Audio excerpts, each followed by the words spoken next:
Hello and welcome to the Keys Please podcast.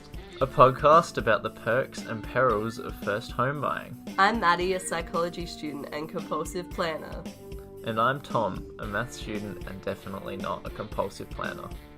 In today's episode, we'll be discussing two pesky unwanted costs that most people know little to nothing about. These costs are stamp duty and the LMI, both of which can significantly reduce how much you can spend on a property. We're going to be looking at these costs from an Australian perspective, but you probably have similar ones wherever you're from. They might be different though. Yeah, we'd love to hear about which ones you have and if you don't have them as well. A fortnight ago, we released our first episode of the Keys Please podcast, and we're happy to be back again. Just wanted to apologise as well if my voice sounds funny. I'm getting over being quite sick. I'm feeling much better, but my voice still sounds like death. So, yeah. Fun. So, we wanted to start with some points from last episode. So, in the last episode, I wanted to fact check whether there was an inheritance tax in Australia. And so there was, but it was abolished in 1979. So there's no current inheritance tax in Australia. In the US, there are certain taxes that apply to inheritances. And assets acquired from the estate may be subject to the capital gains tax in Australia, just like if the person sold their house when they were alive. So, that's that. I also talked about last episode the climate scientists who decided they didn't want to have children due to global warming and overpopulation. So instead of going into more detail about them in the blog post for the last episode, I decided they deserve their own blog post.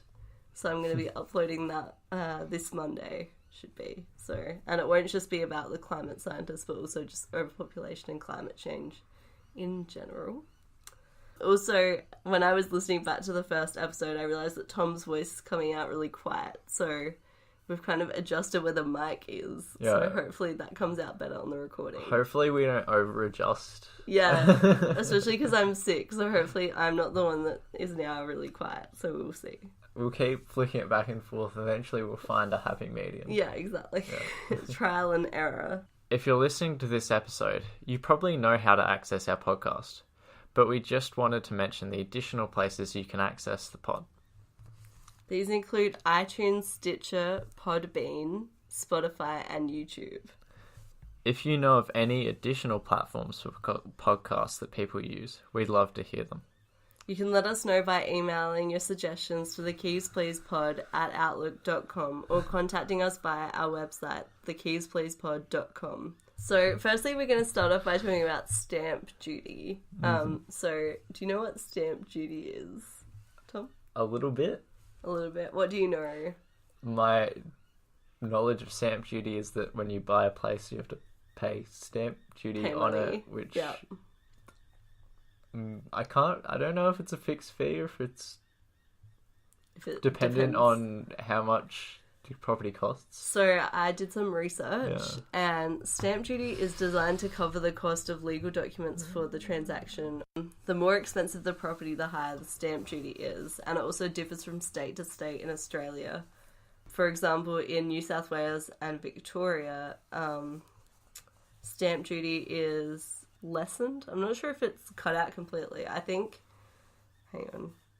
Yeah, in New South Wales, you can get a full exemption of stamp duty if you're a first home buyers with homes valued up to $650,000. And in Victoria, it's homes up to $600,000. If you're a first home buyer, you don't have to pay stamp duty.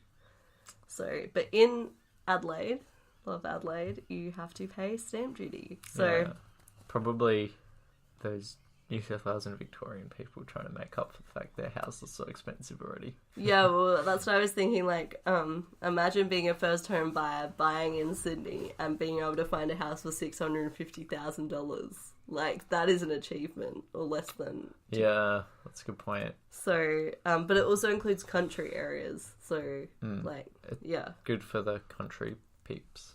Yeah, so a study in 2010 by Treasury Secretary Ken Henry found that stamp duty was an inefficient tax and recommended stamp duty on property be abolished. there's a lot of controversy about whether stamp duty is a necessary tax. It adds considerably to an overall price of the property. For example, in South Australia, if you were to buy a house for $325,000, the stamp duty would be $15,268. So that's like a significant amount that doesn't get included in your deposit. So how much you've saved up, they take away stamp duty, and then that's the deposit. Yeah, so if you've got a deposit of 20%, that's like a quarter of the deposit for a $300,000. Yeah, it's not good. And so obviously it reduces first home buyers' ability to put in a larger deposit and creates more chance that you will need to get the LMI that we will be discussing later in the pod. But like these two, the reason why I put that in is the stamp duty and LMI are very related in the way that they influence how much you can spend on property. So basically, the lesson of stamp duty in Australia is that you should move to country New South Wales or Victoria to get away from stamp duty. I think this is the second podcast out of 2 that we've done where we've told people to move to the country. Definitely move to the country. I'm suspecting some bias on your part, Maddie. No, but it just is obvious that the country has better housing prices. New South Wales, Vic, there's no stamp duty. Fabulous. Anyway. You're such a country bumpkin. So people generally, they pay stamp duty, like it differs from state to state. So in the ACT, stamp duty is payable within 28 days of settlement. In New South Wales, it's payable within the 3 months of settlement. Northern Territory, within 60 days of entry into the transaction or at settlement, whichever is earlier. Queensland, it's payable within the 30 days of settlement. SA is payable on settlement day. Tas is payable within 3 months of the transfer, which generally takes place on settlement day. And in Victoria, 30 days of the property being transferred, and WA within 2 months of settlement. So if you fail to pay within the given time frame for your state, then you might need to pay additional penalty rates and interest. So obviously preferable to pay stamp duty on time. Right, so payable means you have to pay it, not just you can. No. It's a bit payable. Well, yeah, yes. Well, technically you do have a choice. You can choose not to pay it then and pay the additional penalty rates and interest. Okay. So choice is available for you. Yeah. And you generally pay stamp duty online by a credit or debit card or bank transfer, and sometimes checks are accepted, but as I've put in my notes, I'm not really entirely sure exactly what a check is. This might make me sound dumb, but I think it's just like a piece of paper where you write down the money that you were going to give them and then the bank transfers it. Okay. Yeah, but if the check bounces, you would have to pay the penalty rates. Yeah. Yeah. Oh, yeah, obviously. Yeah.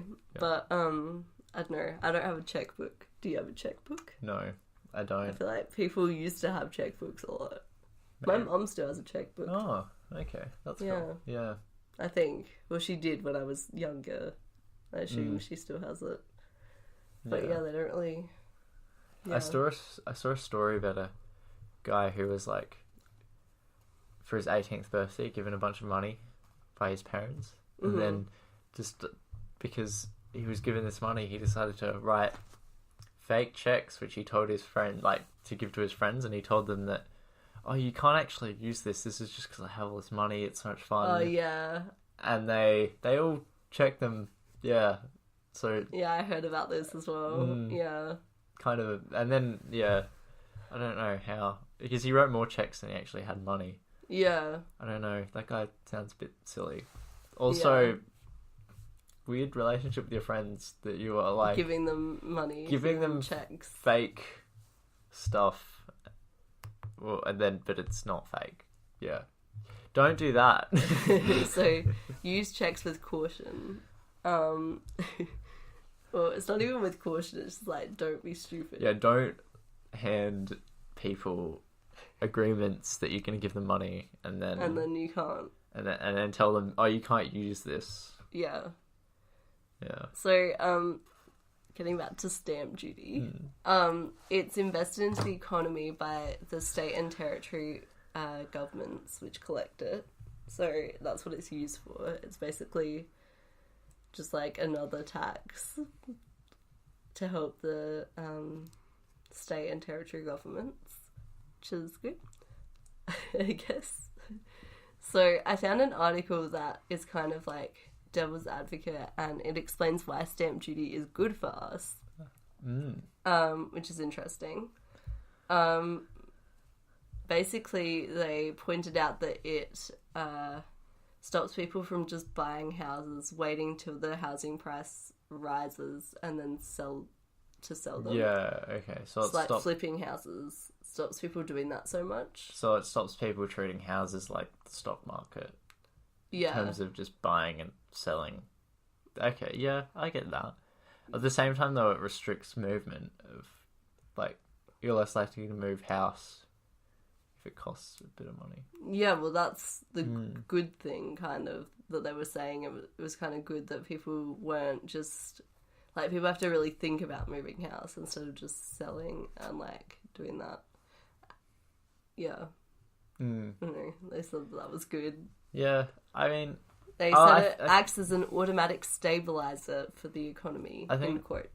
It's good in the sense of it stops people just owning a bunch of properties that they're not doing anything with, just if the housing market's going up, and then selling them. Like, it stops people treating houses like the stock market, but it doesn't... But it also maybe stops people from moving as much as they could like. Yeah. So I wouldn't say it stabilizes the economy by stopping like actual people who need to live in the home. But yeah, well, just this investors. is one person's opinion. So, Yeah. Also, in this article, it points out that the US doesn't have stamp duty. So, yeah, I did find that. Okay. Yes, but they have a tax on sellers, which is similar to the capital gains tax, which we have in Australia, which is when you sell it, you have to pay money. Yeah. But when you buy it, you don't have to pay stamp duty. Funny history about stamp duty. So, in 1694, the UK introduced stamp duty to raise money for the war against France. So there you go. Oh, yeah. I also heard that they... To pay for their wars against France about that time, another thing they were doing a lot of was taxing beer. Oh, really? Yeah, beer basically paid for most of their wars against France. That's hilarious. 1700s-ish. Yeah, so... That's funny. Fun fact, that. Yeah, well... I think they did it because the beer... They made everyone, like, drink beer, basically, instead of wine, because everyone was drinking wine from France. And that was helping like the French get richer and being able to afford a bigger army. So they were like, "No, guys, you have to drink beer." So they went to the beer companies and said, "All right, we're going to make everyone have to drink beer, which is good for you, but now we're going to tax you heaps." That's funny. And that they worked that deal out. So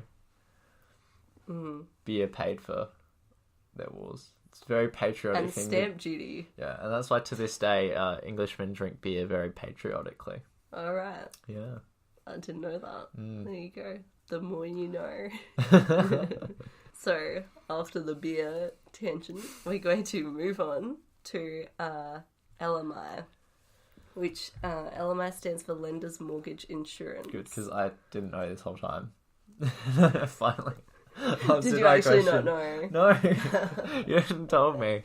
There you go, everyone. If you don't learn anything else, LMI is Lender's Mortgage Insurance. Do you know anything about the LMI? Absolutely nothing. Alright, great.